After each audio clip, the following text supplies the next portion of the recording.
I've been avoiding doing this video for a really long time because it kind of makes me angry. But I'm here to be less angry and help inform. So you might be wondering what the actual hell you're looking at.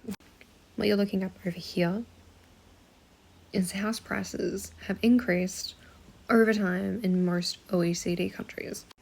This bit over here, that's rent price index. And this bit over here is low-income households are facing a dual housing affordability and quality challenge, aka everything is cooked. First of all, I just want to mention we don't actually have an internationally agreed upon measure or indicator on how cooked a housing market is in a country. Every country kind of just works it out and goes, how cooked is my country compared to other countries? So there's not really a way, an agreed upon way, that we actually measure housing affordability. But there are lots of different ways we can measure it. One of those ways is called a housing cost burden, which is pretty much if you're spending more than 40% of your income on rent or mortgage, you're in the cooked zone. Number two is housing related expenses, which is basically the percentage of your income going to housing costs, right? So rent, mortgage, utilities, water, gas, you name it. Another one is called residual income, which pretty much means after you've spent all of your stuff on housing, after paying for your home, everything related to it, do you actually have enough money to live? Now, all of this data that you see here, this is coming out of the OECD, right? Which is the Organization for Economic Cooperation and Development. Now, the OECD doesn't actually have any authority. They kind of just look at different countries and go, how cooked are these countries? As you'll see in most of the indicators, between 2005 and 2019, the real house price index, and so the actual cost of housing, the rent price index have both increased on most of these. And the ratio is kind of like extra cooked to like not so bad over here. I'm going to present a few graphs and it's probably not going to be surprising in any way, shape or form. So this one is the international house price to income ratio, what I just mentioned before. As you can see, Australia, Canada, Ireland, New Zealand, United Kingdom, and the United States. Super fun. What I really want to talk about is this index, which is from Demographia, and they use what is called a median multiple, which is the median house price divided by the median household income. They have a rating, as you can see, which is up here. Their ratings are affordable, moderately unaffordable, seriously unaffordable, severely unaffordable, and they actually introduced a new one because of the state of the world, and it's basically called impossible to afford, which is, again, not surprising. So this report was written in 2023, and this is looking at the current markets for that year from Australia, Canada, China, Ireland, New Zealand, Singapore, United Kingdom, and the United States. As you can see, not one of these countries is it affordable to live. Only Canada, Singapore, the United Kingdom, and the United States has a market, that is considered moderately unaffordable. The fact that most of these countries have markets that are seriously unaffordable, severely unaffordable, and impossibly unaffordable is mind-boggling. I remember when I looked at the report, I think it was from 2019 that Demographia released, it might have been 2020, can't remember, that looked at those house markets, and I was genuinely shocked then, and lo and behold, it got worse.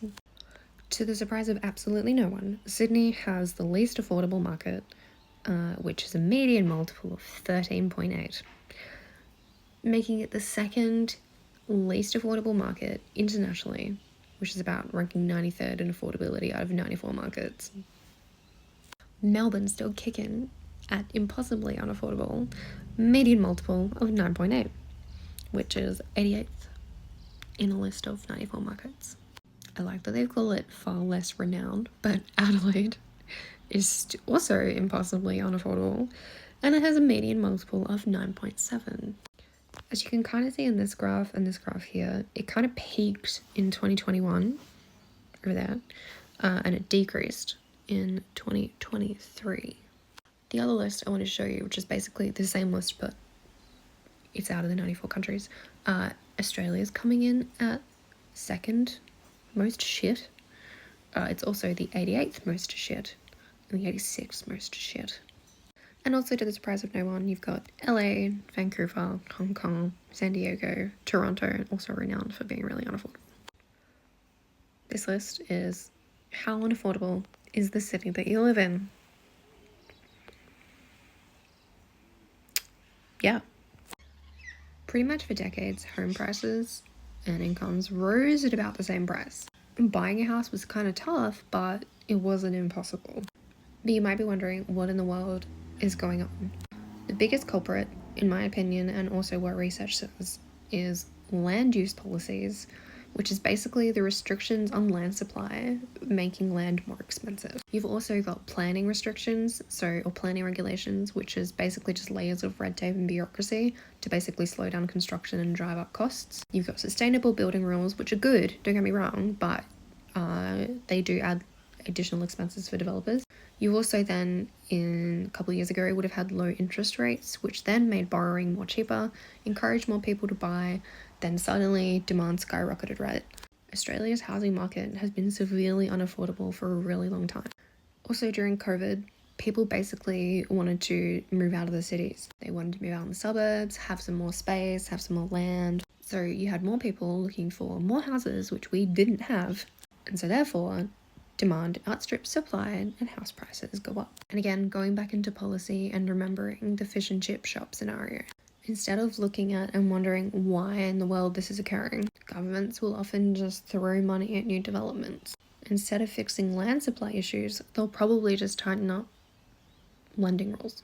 Instead of figuring out why in the world the house prices keep rising, they'll just blame the market. And while all of this is happening, in the background, you've got investors and property billionaires, millionaires, making absolute bank because house prices just keep on climbing. What I do really want to talk about though is a thing called social housing. When we talk about affordable housing, there's one thing you really can't ignore, which is basically the supply of public housing that we have in Australia. It's an extremely vital part of having good, affordable, accessible housing. The issue is though, the availability, management and effectiveness of social housing and public housing completely varies across different countries. Across OECD and EU countries, social housing makes up about 6% of housing dwellings, which is about 30 million. There are countries though that have a really large supply, I would say about more than 15% of social housing, which are countries like Austria, Denmark and the Netherlands. The graph up the top is looking at who actually runs and manages this social housing. And this little graph here is the size of the social housing stock, looking at all the different countries. In terms of OECD, regional or municipal governments, so think sort of like city-states or a council in Australia, for example, or a state government, they usually provide about 50% of social housing across OECD. Then you've got little sectors like non-profits or limited profits or co-ops, they're called, and they associate about 15% of the market. National governments, I think federal government, they run about 14%, and for-profit only take care of about 11%. Another part of it is also eligibility. Places like Austria and the Netherlands have income thresholds where a place like Denmark doesn't. You've also got to consider in public and social housing the priority of allocation. So that would think of like waiting lists or people who are experiencing homelessness and also just their current housing situation. And again, going back to the policy and programs, all of these different factors contribute to housing affordability.